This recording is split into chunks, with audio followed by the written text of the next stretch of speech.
బాలమురళీకృష్ణ లాంటి బహుముఖ ప్రజ్ఞాశాలి ఉండడం అరుదన్నారు ప్రముఖ కవి రచయిత సి నారాయణ రెడ్డి. మంగళంపల్లితో తనకున్న అనుబంధాన్ని పంచుకున్నారు సినారి. నేను చెప్పాను, సంగీతాన్ని గురించి నాకేమీ తెలియదు, ఐ డోంట్ నో మ్యూజిక్ అని స్టేట్మెంట్ ఇచ్చా ఇప్పుడు రీసెంట్గా. నువ్వు ఎలా పాడుతున్నావు అన్నారు. Music because music knows me. నేను ఒక ఇన్స్ట్రుమెంట్ని నీకు కావాలిస్తే వచ్చి పాడుకో, లేదంటే వదిలే, నాకేమిటి, ఎలాగో బతుకుతాను. అందువల్ల నాకు సంగీతం వేరు. సంగీతం వచ్చి నాతో పాడుతుంది కానీ నాకు సంగీతం తెలుసుని కానీ నేను పాడుతున్నాను కానీ ఈ క్షణం వరకు ఎప్పుడు అనుకోలేదు. వచ్చినప్పుడు సంగీతం వస్తుంది, పాడుతుంది. దానికి రుజువు ఏమిటంటే మా ఇంట్లో ఇంతమందికి తంబురా శృతి చేయడం కానీ హమ్ చేయడం కానీ ఇంతవరకు ఎవరు వెళ్ళలేదు. మామూలుగా కూడా పాడుకోను.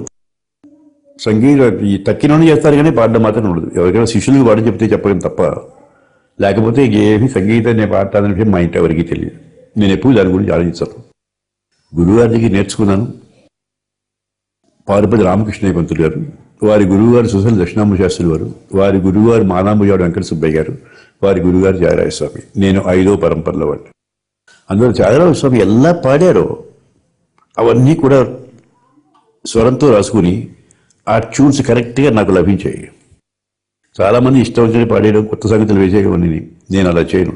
మా గురుగారి దగ్గర ఏం చెప్పారో ఆ సంగతే పాడతాను. రాగాన్ని ఇష్టం వచ్చిన పాడు స్వరకల్పం చేయగానే కీర్తన మాత్రం నేను మార్చను. అందువల్ల నేను కీర్తన పాడుతున్నప్పుడు అర్థం తెలుస్తుంది. మంగళంపల్లి బాలమురళీకృష్ణ గారు ఎంతటి వాగ్గేయకారులు,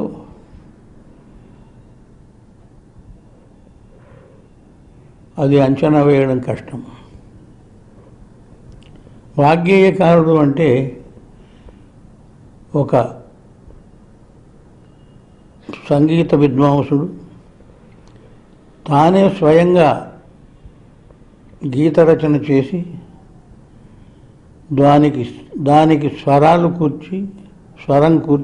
కూర్చి గానం చేస్తే వాగ్గేయకారుడు. ఈ మధ్యకాలంలో గేయకారులని వాగ్గేయకారులు అంటున్నారు. అది కాదు. బాలమురళీకృష్ణ గారు స్వయంగా అసంఖ్యాక గీతాలు రచించి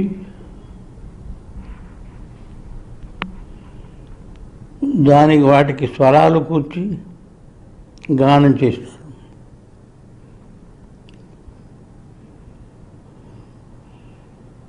మన దాక్షిణాత్య సంగీత రంగంలో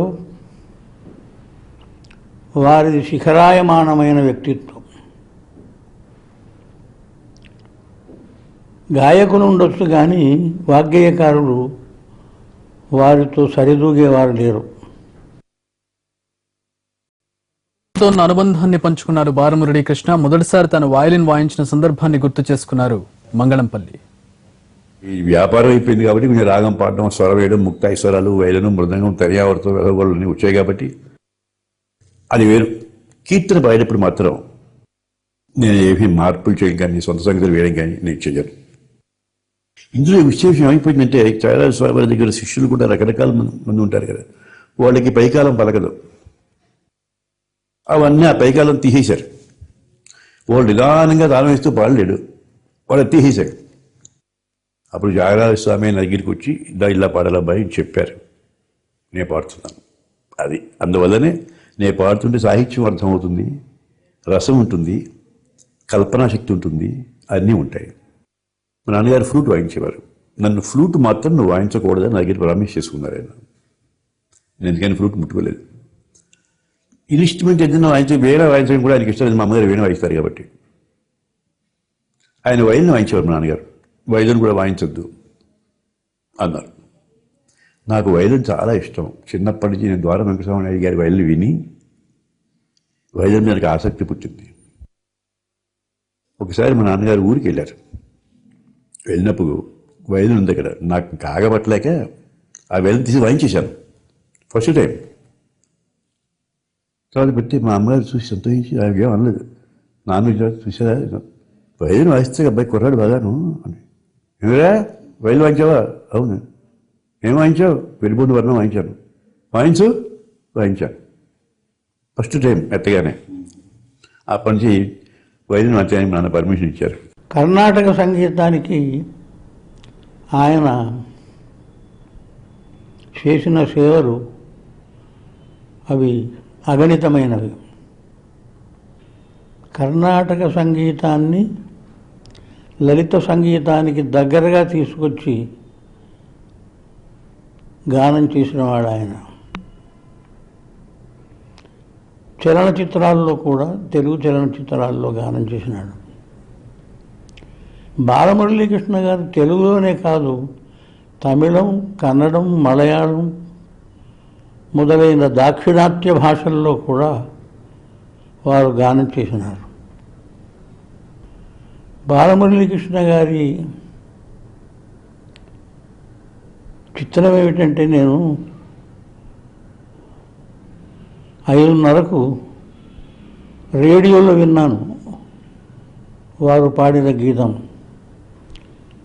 వారిప్పుడు లేరు అని ఒక శబ్దం వినిపించింది నాకు. నేను ఆశ్చర్యపోయాను, ఏమిటి ఇలా ప్రకటిస్తున్నారు? ఇంతలో ఈ ప్రసార సాధనాలు వచ్చినాయి. బాలమురళీకృష్ణ గారి ఒక ఉత్తాల వ్యక్తిత్వం, ఎత్తైన వ్యక్తిత్వం ఉంది. ఇటు సంగీత రంగంలోనూ స్వయంగా గేయ రచన చేసేవాడు ఆయన. స్వయంగా గేయ రచన చేసి పాడేవాడు. కాబట్టి సాహిత్య రంగంలోనూ ఆయన వ్యక్తిత్వం కొలతలకు అందనిది. డాక్టర్ మంగళంపల్లి బాలమురళీకృష్ణ గారికి విడదీయలేని సంబంధం ఉంది. వారి బాల్యం నుంచి కూడా, పైగా వారు ఈ జిల్లా వాస్తవ్యులు. ఈ జిల్లాలో వాస్తవ్యులైన మరొక యమన్ శంకరశాస్త్రి గారి దగ్గర శిష్యరేఖం చేశారు. సో అందుచేత ఏంటంటే రాజధాని జిల్లానికి, గోదావరి తీరానికి మంగళంపల్లి బాలమురళీకృష్ణ గారికి ఇక్కడ 80 ఏళ్ల నుంచి భారతదేశంలోనే కర్ణాటక సంగీతంలో సంప్రదాయ సంగీత సభలో ప్రతిష్టాత్మకమైన సభ శ్రీ త్యాగరాజ నారాయణ సేవా సమితి. ఆధ్యాత్మిక వాతావరణంలో ఒక భక్తి సంగీతంతో పాటు మంగళంపల్లి బాలమురళీకృష్ణ గారి కీర్తనని నిర్మించి ఏర్పాటు చేయాలి అనే సంకల్పంతో దాన్ని ప్రారంభించారు. ఇంకా దాన్ని పూర్తి కావాల్సి ఉంది, వేరే సంగతి. ఇలాగా ఈ విధంగా చూసినా సరే కూడా, సభ విషయం చూసినా త్యాగరాజ నారాయణ సేవా సమితికి ఈవేళ రాజమహేంద్రవరంలో ఒక చక్కటి సంగీత సభా మందిరం నెలకొన్న వాటన్నింటి వెనక ఆయన కృషి ఉంది. కర్ణాటక సంగీతాన్ని ఖండాంతరాలకు వ్యాపింపజేయడంలో ఆయన పాత్ర వెలకట్టలేనిది. శాస్త్రీయ సంగీతంతో పాటు లలిత సంగీతంలోనూ ఆయన తన ప్రతిభ చాటారు. సుమారు 400కు పైగా సినిమాలకు సంగీత దర్శకత్వం వహించారు బాలమురళీకృష్ణ. రేడియోలో పనిచేశారు. నాకు రేడియో నాకు దేవాలయం, సంగీత ఆలయంగా నేను భావిస్తాను. నాకు అందరూ ఉద్యోగం చేయాలి. నాకు చదువు రాదు. ఎలాగా? నేను మెడ్రాస్ రేడియోలో పాడాను, ఇక్కడ పాడాను. ఆఖరి బెదవాడలో రేడియో స్టేషన్ వచ్చింది. అప్పుడు నేనే ఇనాగరేషన్ పాడాను. మెడ్రాస్ రేడియో స్టేషన్ కూడా సొంత హోనం వచ్చిన తర్వాత అవి నేనే ఇనాగరేషన్ పాడాను. సరే, అందులో నాకు ఏదైనా ఉద్యోగం కావాలని చెప్తే అప్పుడు అయ్యగారు వీరభద్రరావు గారిని సెక్రటరీగా ఉంటే, నువ్వేం చేస్తావు ఉద్యోగం, నీకేముంటుంది అంటే, నాకేం చదువు రాదు కదా, ఏముందని పని ఏదో అనౌన్సర్గా వేయండి, లేకపోతే ఏదైనా నాటకాల్లో వేషం వేసేవాళ్ళుగా మీరు ఉపయోగించుకోండి, లేకపోతే తమ్ముడే వేస్తాను, తమ్ముడు ఆర్టిస్ట్గా అపాయింట్ చేయండి నాకు. అప్పుడు ఆయన ఏం చేశారు, ఓ రోజుని పిలిచి, రేపు పొద్దున జాయిన్ అవ్వాలి రేడియో, మ్యూజిక్ సూపర్వైజర్ అని ఒక పోస్ట్ క్రియేట్ చేసి 250 రూపాయలు జీతం, షహీదర్ జీతం అది ఇదే ఇచ్చారు. మా ఇంటి ఏమిటి, ఏదైనా ఉద్యోగం చేద్దామని ఏమీ చదువుకోలేదు, మీకు ఏం ఉద్యోగం వస్తుంది అని పాపం అనుకుంటున్నాను. నేను చదువుకోలేదు, మరి నేనేం చేయని చెప్పండి. ఆఖరికి నేను ఒక నాన్నతో చెప్పి నాకు చదువుకోవాలని నేను మాస్టర్ని పెట్టానంటే, ఒక మాస్టర్ వచ్చి చెప్తే వచ్చి కూర్చుని ఎవరు నన్ను పాడమని ఎవరు వినేవారు వెళ్ళిపోయేవాడు, అంతే, ఏం చెప్పలేదు. మరి సంగీతం అంటే ఇష్టం లేని ఆయన ఉన్నారు. సంగీతం మంచిది కాదు, సంగీత పాఠకులు మంచివాళ్ళు కారు ఆయన అభిప్రాయం. అది నాకు ఎంత మంచి పని జరిగిందో. ఇవే పాడతారు కదా, పాడవాయినారు. అప్పుడే పాడేశాం, సంతోషించేసాను. 6th స్టాండర్డ్లో జాయిన్ చేశారు. 6th స్టాండర్డ్ ఓర్మల్ రావు. సరే, 3 నెలలు అయింది. లెక్కల పరీక్ష వచ్చింది, 0 వచ్చింది. ఆయన పిలిచి, ఇప్పుడు వద్దులండి, తర్వాత వాడిని చదువుకుంటాడు. ఆ 0 అయితే మా నాన్న మళ్ళీ వచ్చి నీకు సిగ్గుగా లేదు 0 తెచ్చుకున్నావు అంటే, కాదు నాన్న అంత గుండ్రగా నేను 0 చుట్టాలని ఎంత ప్రయత్నిస్తున్నా నాకు రావటం లేదు అన్నాను నేను. అలా నా జీవితం గడిచిపోయింది. తర్వాత కొన్ని జరిగాయి. ఒక నేను రేడియోలో పాడుతుంటే ఒక ఇంగ్లీష్ అనౌన్సర్ ఆడు వచ్చి ఇల్లా అంటే ఏం చేయాలో నాకు తెలియదు, ఇంగ్లీష్లో మాట్లాడింది. అన్నాను. ఒక చూపు చూసింది నన్ను. ఏమిటి దాన్ని ఏమంటారంటే ఎదుగు పరిచయం వెదవల్లాగా ఒక చూపు. ఆ చూపు వెళ్ళి ఇక్కడ గుచ్చుకుంది నాకు. అప్పుడు మాస్టర్ని పిలిపి ఏమిటి కావాలి నీకు? నేను ఇంగ్లీష్ మాట్లాడాలి, ఇంగ్లీష్ రాయాలి, ఇంగ్లీష్ ఎవరన్నా మాట్లాడితే నాకు అర్థం కావాలి. దాని తగిన ఒక మాస్టర్ని పెట్టి 6 months 7th month I gave a lecture in rotary club in English. ఆ విధంగా కొంచెం ఇంగ్లీష్ నేర్చుకోవడం వల్ల నాకు మంచి పని జరిగింది. ఈ సంగీతం ఎలా వచ్చిందో నాకు తెలియదు. తర్వాత వీటంటికి మా విమలానంద భారతీ స్వామి వారిని మా గురువు గారికి ఆధ్యాత్మిక గురువు, ఆయన చాతులు మా చేసి మా ఇంటికి ఎదురుగుండానే ఉన్న ఇంట్లో ఉంటే ఆయన రోజు పిలిచేవారు, ఏదో పాడేవాడిని అయిపోయేది. అప్పుడు ఒక రోజు ఆయన ప్రశ్న వేశారు, త్యాగరాజస్వామి ఎందుకని అంత గొప్పవాడు అయిపోయాడు అన్నారు. నాకేం తెలుసున్నాను, ఎవ్వరూ చేయని పని ఆయన చేశారు, నువ్వు కూడా ఎవరూ చేయని పని చెయ్యి, అంతేగాని అవే పాడుతూ కూర్చుంటే లాభం లేదు. అప్పుడు 2-3 రోజులు పోయిన తర్వాత ఆలోచిస్తే ఈ సంగీతానికి మెట్లు 72 మెలకత్తలు.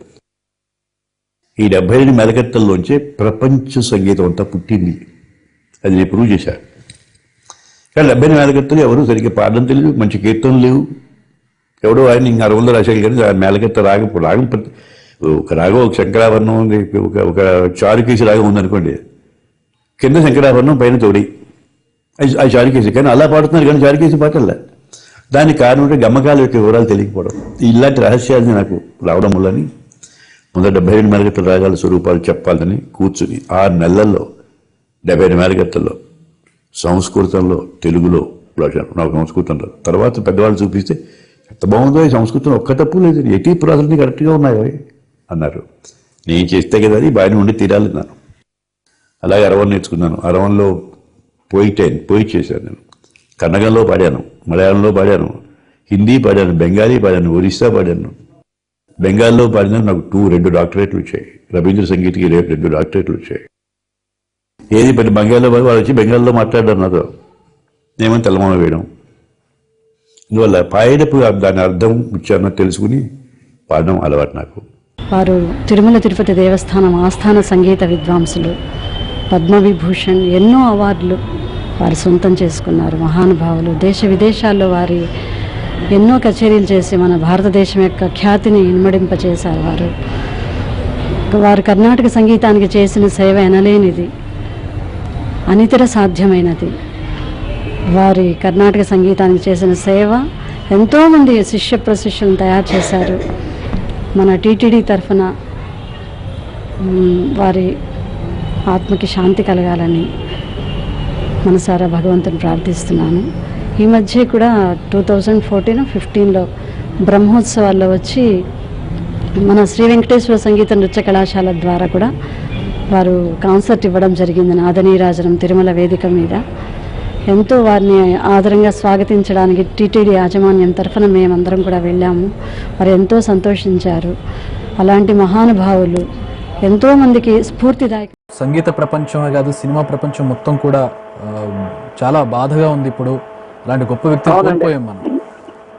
అవునండి. సో ఆయనతో మీకున్న అనుబంధం ఎలాంటిది సార్? మాకు దగ్గర ఒక 55 ఏళ్ల నుంచి అనుబంధం అండి. మేము మంగంపల్లి గారి పెద్దమ్మాయి నేను క్లాస్మేట్స్. విజయవాడలో ఏకేటీపీ స్కూల్లో 61, 62, 63 first form, second form, SLC, third form 3 ఏళ్ళు చదివిన తర్వాత గురువు గారు ఫ్యామిలీతో మెడ్రాస్ షిఫ్ట్ అయ్యారు. తర్వాత అలా అనుకోకుండా అక్కడ ఆయన సెటిల్ అవ్వడం, మెడ్రాస్లో సెటిల్ అవ్వడం. తర్వాత మా చిన్నాన్నగారు మాబద్ద సచిన్ గారితో భక్త ప్రహ్లాదు లాంటి కొన్ని సినిమాల్లో ఆయన పాడటం జరిగింది. తర్వాత మాకేంటంటే కొంత గ్యాప్ వచ్చింది. ఎందుకంటే నేను ఉండేది సినిమా లేను, ఆయన ఉండేదేమో ఆయన బ్రాడ్ గేజ్, నేను మీటర్ గేజ్. ఆయనేమో కర్ణాటక సంగీతంలో మహారాజుగా వెలుగొందుతున్న టైంలో అప్పుడప్పుడు ఆయన్ని చూసి కలుస్తుండేవాళ్ళం, ఆయన ఆశీర్వాదం తీసుకుని ఉండేవాళ్ళం. తర్వాత మా పిన్ని గారు విజయవాడలో ఉన్నప్పుడు పత్రి సత్యవతి గారు ఆయనతో పాడేది. మా అమ్మగారు కూడా సంగీత విద్వాంసరాలు అవటం వల్ల మంగళంపల్లి గారంటే మాకు ప్రత్యేకమైన అభిమానం. పైగా త్యాగరాజ స్వామి 5వ పరంపర ఆయన. మంగళంపల్లి గారు లాంటి వ్యక్తి మళ్ళీ వస్తారనుకోవడం అనేది అది మన కనుచూపు మేరలో లేదు. అది ఆయన గమ్మత్ ఏంటంటే ఎంత కర్ణాటక సంగీత విద్వాంసుడైనా, ఎంత పద్మవిభూషణ్ సంపాదించినా చాలా డౌన్ టు ఎర్త్ గా ఉండే అతి కొద్ది మనుషుల్లో ఆయన ఒకడు. తర్వాత ఇళయరాజా గారు లాంటి ఒక సంగీత విద్వాంసులు, పెద్ద పెద్ద సంగీత విద్వాంసులు, వాళ్ళకి ఏదైనా డౌట్స్ వస్తే ఫస్ట్ అడిగేది మంగళంపల్లి గారినే. తర్వాత నా అదృష్టం, ఇప్పుడున్న మా సంగీత దర్శకుల్లో నేను చాలా అదృష్టవంతుడిని. నా దగ్గర గురువు గారు ఒక పాట 2 శ్లోకాలు పాడారు. మన జూనియర్ ఎన్టీఆర్ తారక్ ని పరిచయం చేస్తూ తీసిన బాలరామాయణం సినిమాలో టైటిల్ సాంగ్ పాడారు, తర్వాత 2 శ్లోకాలు పాడారు. చాలా అనుభూతులు లోనవడం జరిగింది. అది నా అదృష్టం. ఆయనతో పనిచేయడం అనేది నేను చేసిన అదృష్టం. అలాగే ఇప్పుడు గమ్మత్ ఏంటంటే ఇప్పుడు నేను మాట్లాడటం కూడా ఇటీవలే ఎన్నో సార్లు ఆయన ఒక రికార్డింగ్ థియేటర్ లో పాడుతున్నారు.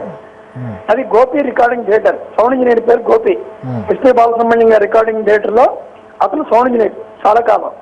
తర్వాత ఆయన ఇక్కడ తన విడిగా రికార్డింగ్ థియేటర్ పెట్టుకుని ఎస్పీ బాలసుబ్రహ్మణ్యం గారి ఇంటి దగ్గరలో పెట్టుకున్నాడు. అక్కడికి ఇటీవలే గురువు గారు వచ్చారు, చాలా పాటలు పాడారు. అది కూడా సౌండ్ ఇంజనీర్ కూడా చాలా బాధపడ్డాడు. తర్వాత ఇక్కడ నాతో పాటు వెంకటగిరి రాజా గారు, సాయికృష్ణ హేచంద్ర గారి ఒక సీడీ చేయడం కోసం నేను వచ్చాను.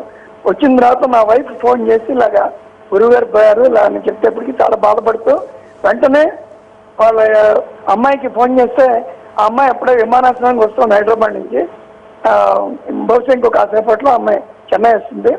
నేను కూడా రికార్డింగ్ డేట్లో ఉంటాం. ఒక రకంగా విచారకరమైన, ఆయనకి నచ్చింది సంగీతం కదా, ఆ సంగీతంలో ఆయన ఆఖరి కోరిక కూడా నేను పాడుతూ రికార్డింగ్ థియేటర్లోనే చనిపోవాలి అని కోరుకున్న ఉత్తమ గాయకుడు. గాయకుడు ఏంటి, ఆయన ఏది చెప్పినా తక్కువే. అన్నిటికన్నా నేను బాధపడింది ఒకటే, నేనే కాదు, కోట్ల మంది ఆయన్ని ఆరాధించే వ్యక్తులు ఉన్నారు. వాళ్ళందరూ బాధపడింది ఇటీవల ఆయనకి భారతరత్న రాలేదని.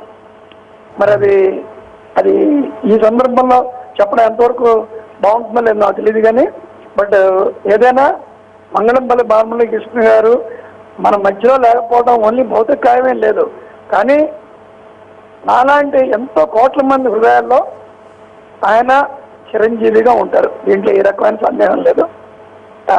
అంతకన్నా మహాత్ముడి గురించి ఏం మాట్లాడదాం.